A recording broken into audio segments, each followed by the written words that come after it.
우리 하나님의 은혜가 여러분들과 늘 함께하는 줄로 믿습니다. 은혜 가운데 오늘도 예배하시고요. 하나님의 은혜 가운데 날마다 승리하는 복된 삶이 다 되시기를 주님의 이름으로 축복합니다. 제가 어렸을 때 재밌게 봤던 만화 영화 가운데 은하철도 999라고 하는 게 있습니다. 여러분들 다 기억하시죠? 이 만화 영화에 그 철이라고 하는 아이가 주인공으로 나오는데요. 메텔이라고 하는 이 여인과 함께 은하철도 999 이 열차를 타고 안드로메다에 있는 한 별을 향해서 여행을 하는 그런 이야기입니다. 그래서 가는 그 행성마다 이제 여러 가지 사건들이 일어나는데 그 사건들을 이렇게 해결하고 이런 이야기들이 이렇게 쭉 이야기가 나오죠. 근데 이 철이가 왜 이 안드로메다에 있는 이 별, 그 행성을 찾아가는가? 이유가 있어요. 그 안드로메다에 있는 이 행성을 찾아가면 거기에서 공짜로 기계 몸을 주기 때문에 가는 거예요. 그래서 기계 몸을 얻으면 그러면 영원히 죽지 않고 사는 그러한 사람이 됩니다. 그래서 이 기계 몸을 얻기 위해서, 영원히 죽지 않는 이 기계 몸을 얻기 위해서 간다는 거죠. 영원히 산다고 하는 것, 영생이라고 하는 것이 무엇일까? 오늘 그 이야기를 하려고 그러는데요. 여러분, 영원히 죽지 않는다는 것, 그냥 우리가 죽지 않고 오래오래 영원히 산다, 이런 의미만 가지고 있는 것은 아니겠죠. 단순히 영원히 죽지 않고 오래오래 산다, 이런 의미는 아니라는 거예요. 왜 그러냐면, 만약에 우리가 그냥 영원히 살기만 하는 거라면 천년 만년 여러분 이렇게 살면 좀 지겹다, 이런 느낌이 분명히 들 것 같아요. 여러분, 지겹다는 느낌을 가지고 사는 그러한 영생이라면 사실 행복하지 못하잖아요. 여러분, 그렇게 사는 것은 정말 의미가 없다, 이런 생각이 듭니다. 자, 오늘 사도신경의 마지막 고백인 영생에 대한 이야기를 함께 나누는데요. 이 영생이 우리에게 있어서 정말 은혜가 되고 소망이 되고 또 위로가 되는 그런 말씀이 되길 주님의 이름으로 축복합니다. 여러분, 영생이라고 하는 것은요, 부활을 전제로 하는 거예요. 여러분, 우리는 죽기 때문에 반드시 부활해야만 영생을 하는 것이죠. 부활할 수 없다면 영생도 우리에게는 존재하지 않는 거예요. 반드시 부활해야 됩니다. 그럼 여러분, 우리는 어떤 모습으로 부활을 할까요? 지난 시간에도 잠깐 이야기를 했는데요. 우리가 부활하는 것, 내가 죽은 모습 그대로 부활하겠습니까? 죽었을 때 그 모습 그대로? 예를 들어서 내가 늙어서 죽었다면 그냥 늙은 모습 그대로일까요? 아니면 병이 들어서 아파서 죽었다면 부활했을 때도 여전히 아픈 그 모습 그대로 가지고 부활을 하겠습니까? 만약에 우리가 그렇게 부활한다면 사실 이러한 부활은 우리에게 아무런 소망이 되질 않아요. 여전히 이 부활이 우리의 슬픔과 고통의 연속이라고 한다면, 그러한 고통과 슬픔을 가지고 우리가 영원히 사는 거라면 여러분, 이러한 부활이나 영생은 차라리 없는 게 더 나을 수도 있을 거예요. 그런데 이 부활과 영생이 우리에게 있어서 기쁨이 되고 또 소망이 되고 위로가 되는 것은 우리가 이 세상을 살면서 우리의 몸이 갖고 있는 이러한 모든 슬픔과 고통과 이러한 자화절과 이러한 모든 것들을 극복하고 그리고 새로운 몸으로 부활하기 때문에, 그리고 그 몸을 가지고 영원한 기쁨을 누리면서 사는 것이기 때문에 이 부활과 영생이 우리에게 소망과 위로가 된다고 하는 것입니다. 자, 지난 시간에도 말씀을 드렸는데요. 이 사죄와 부활, 이것은 성령의 사역이라고 말씀을 드렸어요. 마찬가지로 이 영생 역시 성령께서 하시는 사역이에요. 성령께서 교회를 통해서 예수 믿는 우리들에게 주시는 하나님의 특별한 은혜의 선물이 바로 이 사죄와 부활과 영생이라고 하는 것이죠. 이 사죄와 부활과 영생은 모두 다 죽음과 관계가 있는 것입니다.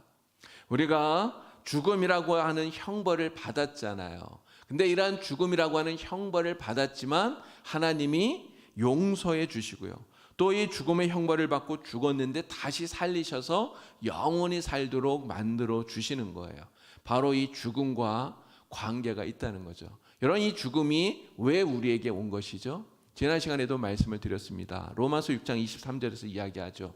죄의 삭은 사망이요. 죄 때문에 이 죽음이 우리에게 온 것이죠. 그러니까 죄가 바로 이 죽음의 원인이 되는 것입니다. 아담이 범죄하고 난 이후에 모든 인간들이 다 이렇게 죄인이 되어서 죄인이기 때문에 죄를 짓는다고 말씀을 드렸어요. 그리고 이 죄 때문에 결국은 죽게 되고요. 그러니까 죽음이 우리를 이기고 우리에게 왕노릇하는 것은 바로 이 죄 때문이다, 이렇게 말할 수 있는 것이죠. 근데 문제는 이 죄의 문제를, 이 죽음의 원인이 되는 이 죄의 문제를 우리가 스스로는 해결하지를 못한다는 거예요.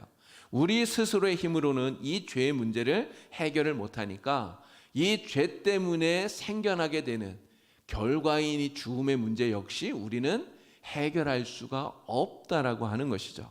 자, 그런데 예수님께서 우리의 죄를 대신 짊어지시고 십자가에서 죽으셨습니다. 그리고 예수님을 믿으면 누구든지 하나님께서 그 죄를 용서해 주셔요. 바로 이 죽음의 원인인 죄의 문제를 하나님께서 해결해 주시는 것이죠. 자, 그리스도인도 역시 다 죽습니다. 저도 죽고 여러분도 죽어요. 예수를 믿는 모든 사람도 다 죽어요. 그러나 죽지만 하나님이 다시 살리셔요. 우리는 이 몸의 부활을 믿는 것 아닙니까? 지난 시간에 말씀을 드렸죠. 어떤 몸으로 우리가 부활한다고요? 썩는 것이지만 썩지 않을 거룩한 영광스러운 몸으로 부활하는 것입니다. 타락해서 추했던 몸이 거룩하고 영광스러운 몸으로 부활하는 거예요. 죄의 결과를 하나님께서 해결해 주시는 것이죠. 그리고 하나님과 함께 영원히 천국에서 영생을 누리면서 살게 하시는 거예요. 자, 그래서 이 사죄로서 우리는 죄를 극복합니다. 죽음의 원인인 죄를 극복하는 거예요. 그리고 부활로서 이 죄의 결과인 죽음을 우리는 극복하게 되는 거죠.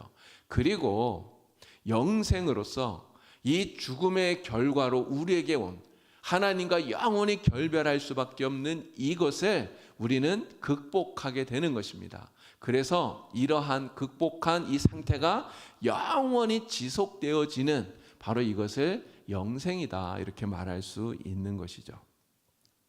자, 우리가 이렇게 영생을 얻게 되는데요. 죽음을 이기고 영생을 얻게 된다고 하는 이 사실을 여러분 우리가 어떻게 확신할 수 있습니까? 우리가 죽음을 이기고 부활해서 영생을 누린다는 사실을 확신할 수 있는 근거가 무엇입니까? 그 근거는 바로 예수님의 말씀이에요. 주님께서 그렇게 말씀을 하셨으니까요. 예수님의 말씀이 가장 확실한 근거가 되는 것이죠.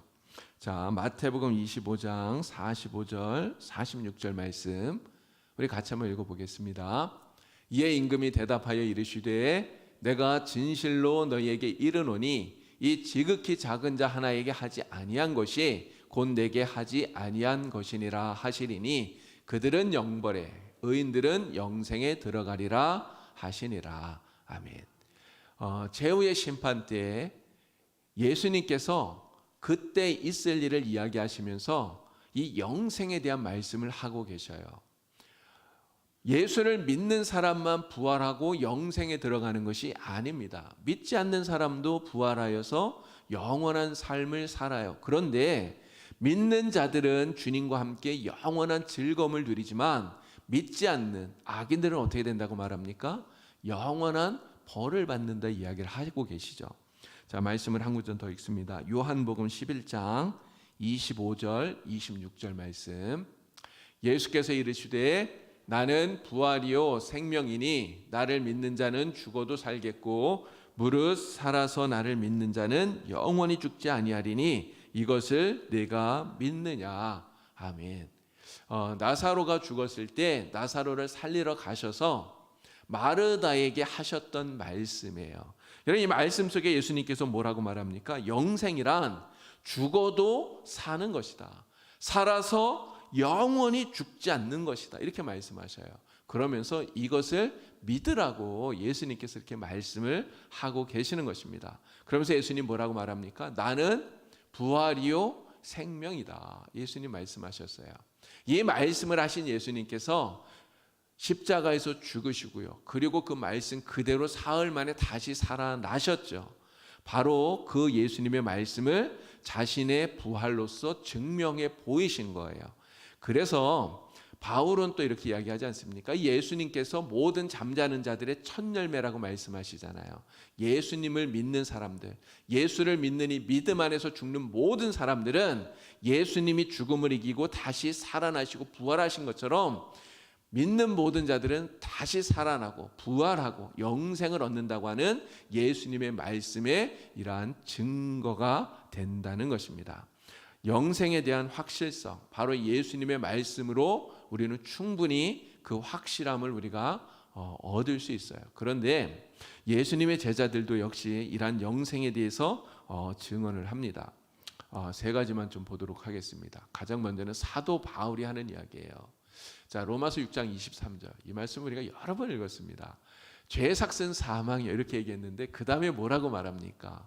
하나님의 은사는 그리스도 예수 우리 주 안에 있는 영생이라고 이야기를 해요. 영생. 하나님께서 우리에게 주시는 은사가 바로 영생이다 이야기하고 있죠. 자, 사도 요한도 이렇게 증언합니다. 요한일서 5장 13절 말씀 다 같이 읽겠습니다. 내가 하나님의 아들의 이름을 믿는 너희에게 이것을 쓰는 것은 너희로 하여금 너희에게 영생이 있음을 알게 하려 함이라. 아멘. 여러분, 요한이 왜 우리에게 그 서신서를 쓰고 있느냐? 우리에게 영생이 있다는 것을 알게 하려고 이 서신을, 이 편지를 쓰고 있다 이야기하고 있는 거예요. 영생이 있다고 증언하고 있는 것입니다. 자, 한 군데만 더 봅니다. 유다서 1장 21절입니다. 읽겠습니다. 하나님의 사랑 안에서 자신을 지키며 영생에 이르도록 우리 주 예수 그리스도의 긍휼을 기다리라. 아멘. 여러분, 이 유다는 예수님의 친동생인 유다예요. 예수님이 돌아가시기 전까지는 예수님을 믿지 않았어요. 그런데 예수님이 십자가에 죽으시고 다시 살아나신 이후에 예수님을 믿고 예수님의 제자가 되고 그리고 초대교회의 지도자가 된 것이죠. 이 유다가 하는 이야기예요. 하나님의 사랑 안에서 자신을 지키며 무엇에 이르도록요? 영생에 이르도록. 우리가 영생을 얻을 때까지 자신을 잘 지켜라. 신앙생활을 잘 해라 이야기하는 거예요.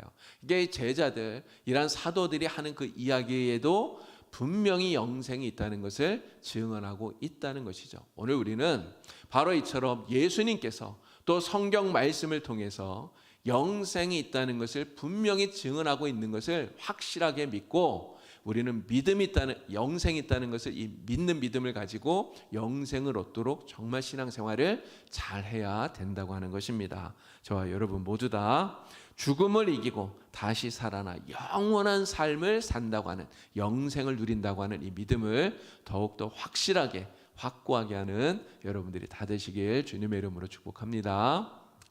자, 영생에 대해서 좀 더 말씀을 드리면, 사실 우리 초대교회부터 시작해서 지금까지 그리스도인들은 다 영생에 대한 믿음은 가지고 있어요. 그러니까 영원한 생명을 얻는다, 누린다, 영생한다는 것은 믿어요. 그런데 죽은 자들이 부활해서 영생에 들어가기까지 그 과정에 있어서는 조금씩 이해가 달랐다라고 하는 것이죠. 그러면서 그 속에서 좀 잘못된 그러한 이해를 갖고 있는 그러한 신학 사상들이 있습니다.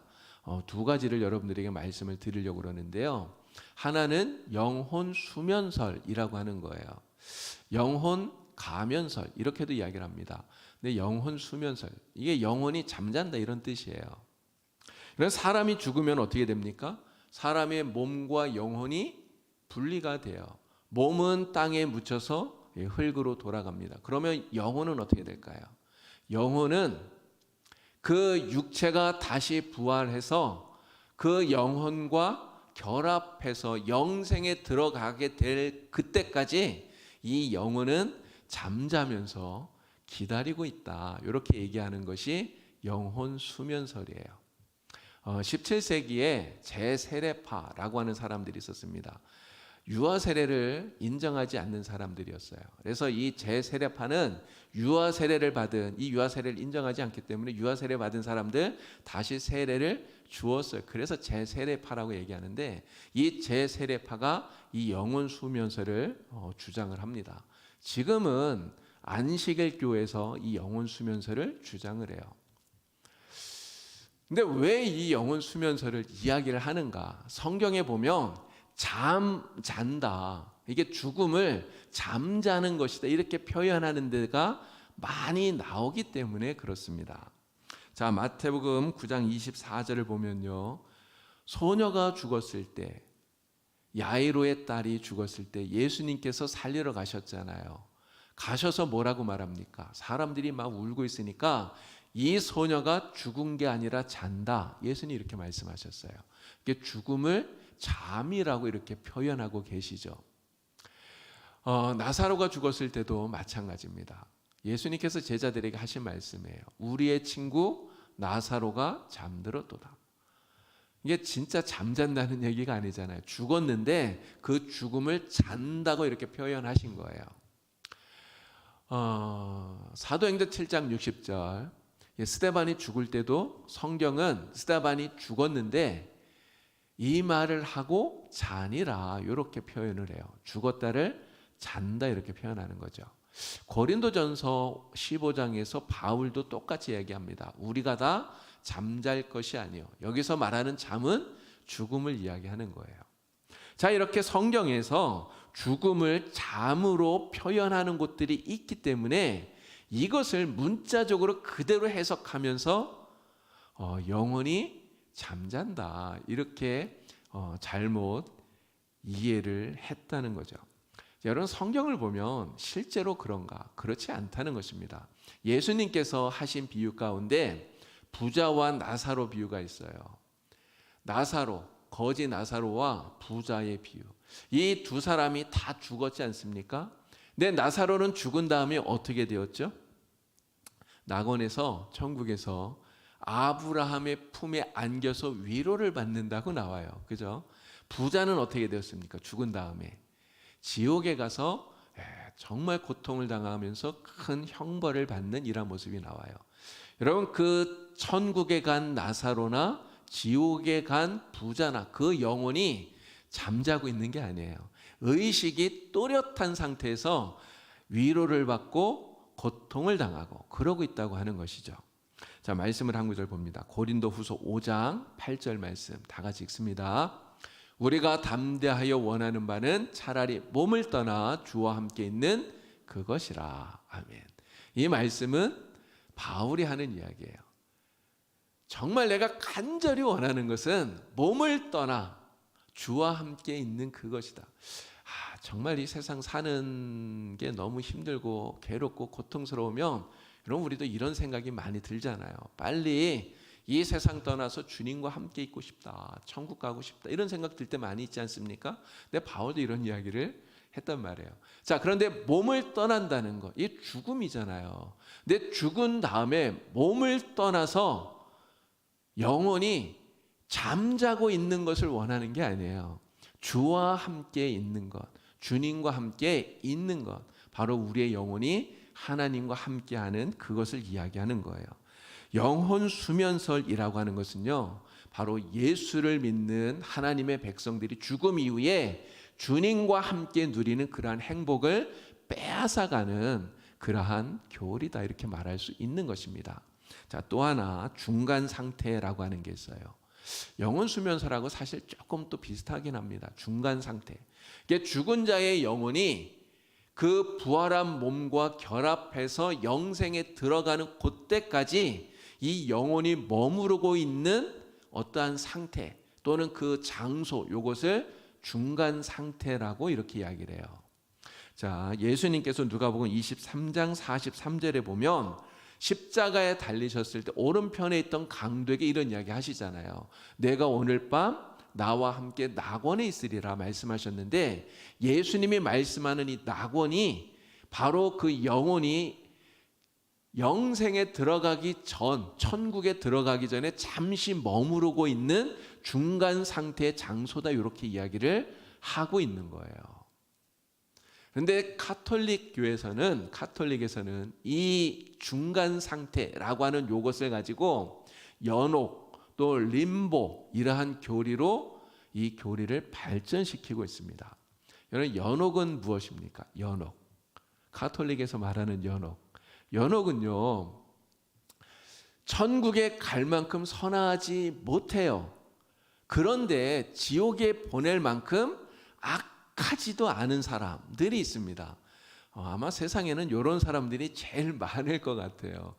아주 천국에 갈 만큼 뭔가 이렇게 대단한 이러한 의를 행하고 뭐 이런 것도 아닌데 지옥에 갈 만큼 엄청난 죄는 짓지 않은 이런 사람들. 그래서 이러한 사람들에게는 천국에 갈 수 있는 기회를 주는 거예요. 그래서 연옥이 만들어지는 겁니다. 이런 사람들을 연옥에 보내서 이 연옥에서 정화의 불을 통해 자신의 죄를 깨끗하게 씻고 그리고 나서 천국으로 이 사람들을 보내는 거예요.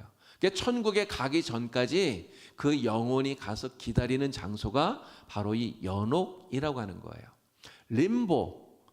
저번에 한번 이 림보에 대한 이야기를 드렸습니다. 림보는 가장자리, 변두리 이런 뜻이에요. 그러니까 지옥의 가장자리 이런 뜻입니다. 림보는 연옥하고는 조금 달라요, 개념이. 림보는 천국 가기도 그렇고 지옥에 가기도 그렇고 그렇다고 연옥에도 보내기 애매한 사람들이 있어요. 이러한 사람들이 가는 데가 림보입니다. 어떤 사람들이 가느냐? 두 종류가 있어요. 그래서 선조 림보와 유아 림보라고 하는 사상이 생겨나는데요. 선조 림보는 예수님이 이 세상에 오시기 전에 그 전에 살았던 의로운 사람들, 뭐 우리가 흔히 생각할 수 있는 선지자들, 뭐 예레미야나 이사야나 이런 어떤 선지자, 이런 사람들이 다 해당이 되겠죠. 이러한 사람들이 영생에 들어가기 전에 머무르고 있는 장소, 여기를 선조 림보라고 얘기를 해요. 그리고 유아 림보는 아기가 태어났는데 영세를 받기 이전에 죽는 아기들이 있잖아요. 근데 이 아기들은 원죄를 가지고 있기 때문에 의롭다고 말은 할 수 없어요. 그러나 이 아기가 무슨 거짓말을 하거나 남을 속이거나 남에게 해를 끼치거나 이런 죄를 범한 게 아니잖아요. 이 아기들은. 그래서 이러한 아기들, 원죄는 갖고 있지만 어떤 자범죄 이런 것들은 전혀 없는 이러한 아기들이 가서 구원받기를 기다리는 곳, 이게 유아 림보라고 하는 거예요.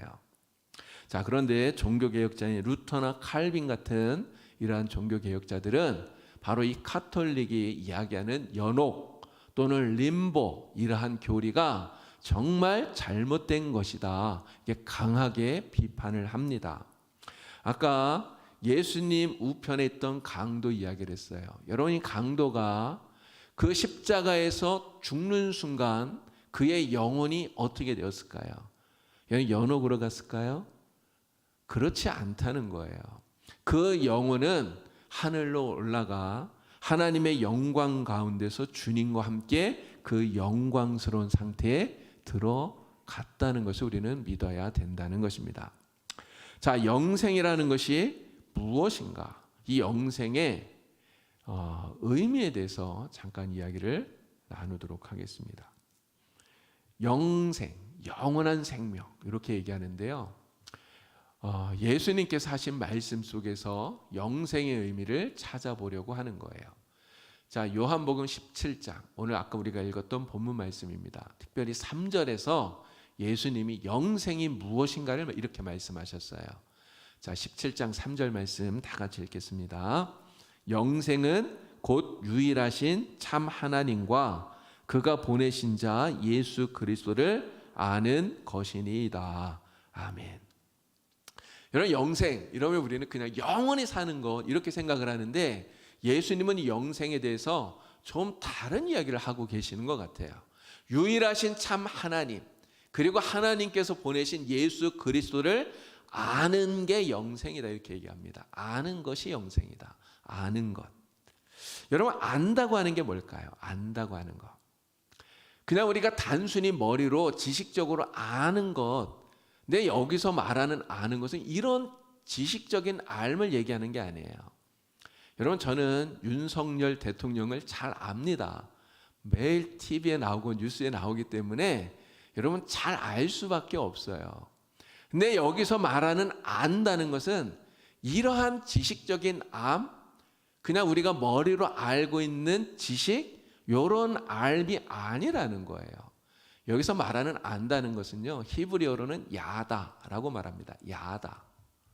이 야다는 체험적인 지식이에요. 체험적으로 아는 것. 부부가 결혼을 하잖아요. 그래서 부부가 결혼해서 한 몸이 됩니다. 그래서 남편이 아내를 알고 아내가 남편을 아는, 그러니까 체험적으로 아는 그러한 알을 바로 이 야다, 안다, 이렇게 이야기를 하는 거예요. 그래서 가슴으로 알고 마음으로 알고 긴밀한 관계를 통해서 체험적으로 아는 것.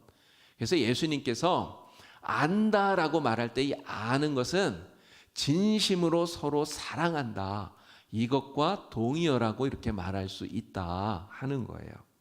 자, 마태복음 7장 23절을 보면요, 예수님께서 내가 알지 못한다 이렇게 말씀하시는 장면이 나옵니다. 최후의 심판날 그 천국문 앞에서 요 이야기를 하시는 거예요. 여러분, 천국문 앞에 사람들이 많이 있는데, 아직도 들어가지 못한 사람들이 많은데, 그런데 천국문이 탁 닫혀버린 거예요. 나 아직 못 들어갔는데 천국문이 닫히니까 이 사람들이 얼마나 황당하겠습니까?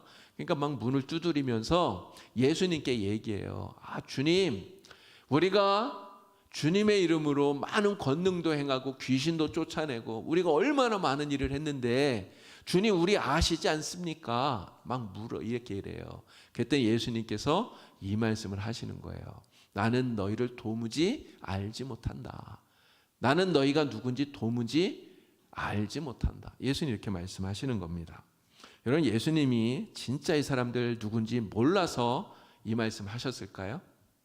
몰라서 예수님이 그렇게 이야기하는 겁니까? 사실 그렇지 않아요. 예수님은 이 사람들을 알아요. 다 알아요. 지식적으로 이들이 누구인지를 다 안단 말이에요. 몰라서 그렇게 말씀하시는 게 아닙니다. 근데 왜 알지 못한다고 이야기를 하는가? 그들은 예수님을 진정으로 사랑하는 사람들이 아니라는 것을 예수님이 간파하고 있기 때문에 나는 너희를 알지 못한다, 이렇게 이야기하는 거예요. 이 사람들은 예수님을 진짜 사랑하지 않는 사람들이에요. 예수님을 사랑하지 않는다는 이 말은 예수님과 관계 없는 사람들이라는 거죠. 아까 말씀드렸던 그 히브리어 야다라고 하는 이 말, 안다고 하는 그 말의 의미로 말한다면 예수님을 사랑하지 않는, 예수님과 아무런 관계가 없는 그러한 사람들, 예수님을 진짜 알지 못하는 사람들이다, 이렇게 말할 수 있는 겁니다. 그래서 그 마지막 심판날 예수님께서 나도 너희를 알지 못한다, 나는 너희와 관계없다, 나는 너희를 사랑하지 않는다, 예수님의 말씀이다, 이렇게 말할 수 있는 거예요. 자, 예수님께서 영생이 무엇인가, 하나님을 아는 것, 그리고 하나님께서 보내신 예수 그리스도를 아는 것, 이렇게 이야기하십니다. 여러분, 여기에서 안다라는 말이 지금 말씀드린 그런 의미라면 영생이라는 게 무엇입니까? 영생은 하나님과 긴밀한 관계를 가지고요, 하나님을 더 깊이 사랑하고 하나님을 기뻐하는 것, 이게 아는 것, 이러한 관계가 끊임없이 이어지는 바로 이게 영생이라는 거예요. 이것을 우리는 하나님 나라에서 영원토록 누리게 된다는 거죠. 하나님과 함께, 하나님을 기뻐하면서, 하나님의 사랑 안에서. 이것이 영생이라는 것입니다. 자, 영생은 하나님과 영원히 함께 교제하고 하나님의 사랑이 더욱더 깊어지는 거라고 말씀을 드렸어요. 그러면 우리가 하나님을 사랑하잖아요. 우리가 하나님을 사랑하는 그 사랑의 표현이 정말 여러 가지 많은 것들이 있을 수 있습니다. 여러분, 그 사랑의 표현 가운데 하나가 무엇일까요? 그게 바로 찬양이에요. 찬양. 여러분, 찬양은 우리의 감정이 아닙니다. 찬양은 하나님이 우리를 사랑하시고 또 우리가 하나님을 사랑하는 바로 이 사랑에 대한 감사의 표현이에요. 우리의 사랑의 표현이 바로 이 찬양이라고 하는 것이죠. 우리가 천국 가면 뭐 하나? 많은 사람들이 얘기합니다. 천국 가면 맨날 찬양만 해. 그랬더니 어떤 사람이 또 그렇게 얘기해요. 맨날 찬양만 하면 지겹지 않을까? 여러분 그런 생각 혹시 해보셨어요? 천국 가면 영원히 하나님만 찬양하면서 산다는데 그럼 지겹지 않을까? 네, 여러분 그렇지 않아요. 왜 그렇습니까? 하나님을 정말 사랑하니까요. 그리고 그 사랑이 점점 깊어지고 그게 바로 영생을 누리는 거니까요. 그러한 사랑이 깊어지고 그래서 하나님을 점점 더 많이 알면 알수록 우리에게서 찬양이 자꾸만 흘러나오는 거예요. 그리고 그 찬양을 하면 할수록 우리는 더 기뻐지고 더 즐거워지고, 그래서 영생은 누리면 누릴수록 점점 더 행복해지는 것. 이게 하나님의 나라에서 누리는 영생인 줄로 믿습니다. 여러분 모두 다 영생을 누리기를 주님의 이름으로 축원합니다. 예. 자, 하이델베르크 교리문답 58번을 보겠습니다. 영원한 생명은 당신에게 어떠한 위로를 줍니까? 영생이 우리에게 어떠한 위로가 되는가? 자, 이 답을 우리 다 같이 읽겠습니다. 내가 이미 지금 영원한 즐거움을 마음으로 누리기 시작한 것처럼 이 생명이 끝나면 눈으로 보지 못하고 귀로도 듣지 못하고 사람의 마음으로도 생각지 못한 완전한 복락을 얻어 하나님을 영원히 찬양할 것입니다. 아멘. 여러분 이 하이델베르크 교리문답에 이 답변을 통해서 영생이란 무엇인가 우리가 4가지로 정리를 할 수 있습니다. 첫 번째는요, 영원한 즐거움이라는 거예요. 영원한 즐거움. 두 번째는 영원한 찬양이라고 하는 것입니다. 그리고 세 번째는 이 영생을 사람들은, 그냥 이 땅에서 사는 사람들은 마음으로든 생각으로든 도저히 상상할 수 없는 것. 근데 사실 이거는 예수 믿는 사람도 마찬가지고요, 안 믿는 사람도 마찬가지고 누구나 영생을 사실은 상상하기 어려워요. 왜냐하면 아직 우리가 누려보지 못한 것이기 때문에 그렇습니다. 우리가 상상하는 훨씬 그 이상이 영생이라는 거예요. 그리고 이 영생은 이미 지금 우리 안에 시작되었다라고 하는 것이죠. 여러분, 영생이 영원한 즐거움이고 영원한 찬양이라고 말씀을 드렸습니다. 우리가 왜 하나님을 찬양하죠? 하나님께서 우리를 구원하신 하나님의 그 구원의 역사를 보면서 정말 감사하기 때문에 하나님을 찬양하는 거예요. 여러분, 그 감사한 마음이 우리에게 넘쳐나면 넘쳐날수록, 우리가 하나님을 깊이 알면 알수록, 그러면 하나님에 대한 찬양이 점점 많아지고 커지고 높아지게 되는 것이죠. 여러분, 고린도서 13장에서 이야기합니다. 지금은 우리가 주님을 희미하게 보는 것 같으나 그러나 그때가 되면 우리가 주님의 얼굴을 마주 대하고 보는 것처럼 확실하게 분명하게 하나님을 보리라 이야기합니다. 그렇게 알게 된다는 거예요. 여러분, 우리가 하나님을 확실하게 보게 되고 알게 되면 그러면 하나님의 은혜를 찬양하지 않을 수 없을 거예요.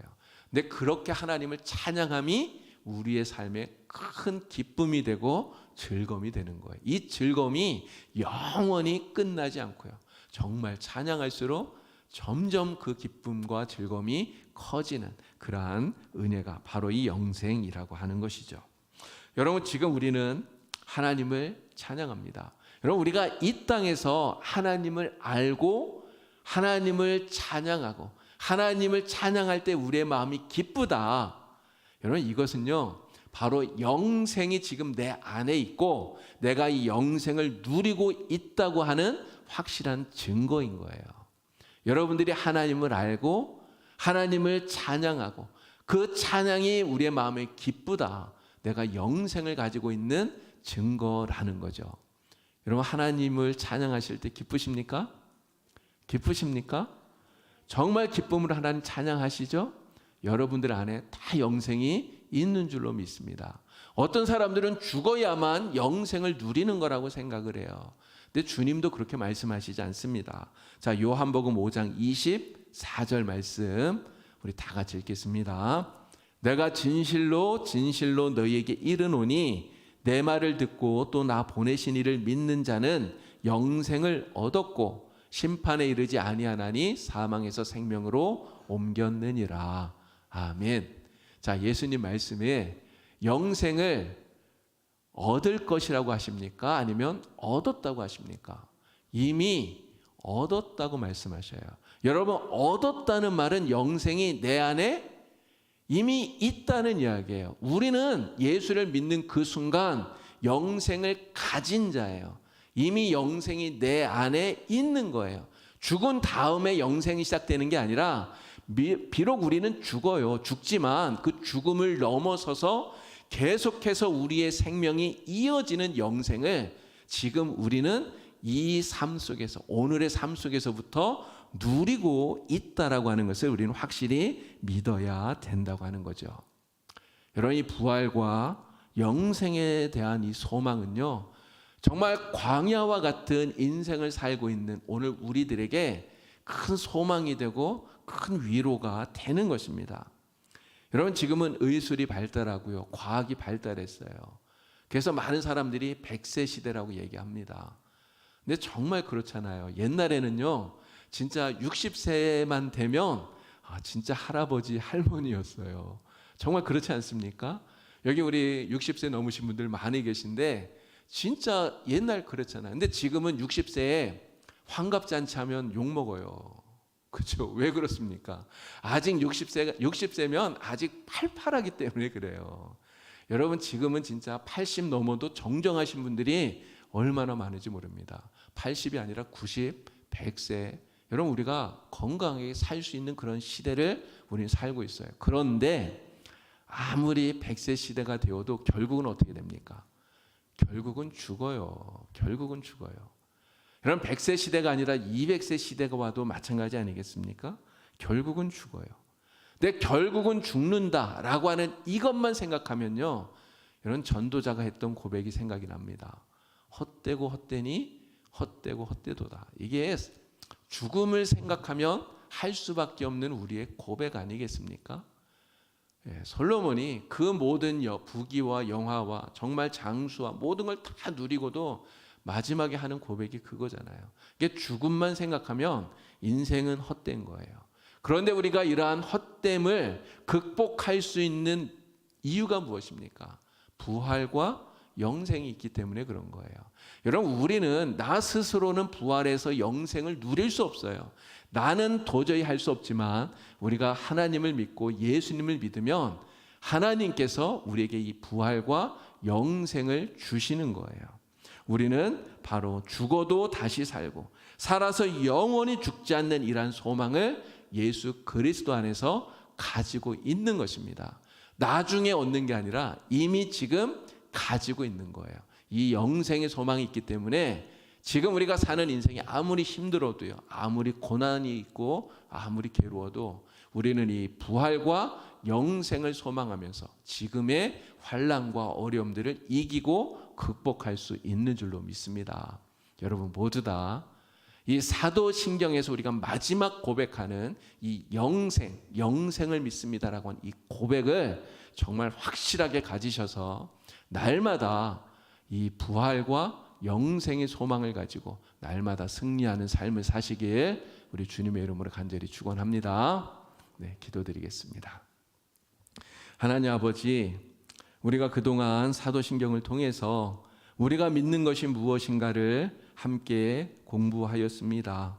하나님, 우리의 믿음을 더욱더 확실하게 하여 주시고 특별히 오늘 우리가 영생에 대한 말씀을 함께 나누었는데 우리가 살아가는 인생이 아무리 힘들고 괴롭다 할지라도 정말 이 광야와 같은 세상, 믿음으로 신실하게 살아가는 우리 모든 성도들에게 이 영생이 놀라운 위로와 참된 소망이 될 수 있도록 하나님 도와주시옵소서. 그래서 이 소망을 가지고 날마다 승리하며 기쁨 가운데 살아가는 우리 모든 성도가 되도록 하나님 역사하여 주시옵소서. 예수님의 이름으로 기도하옵나이다. 아멘.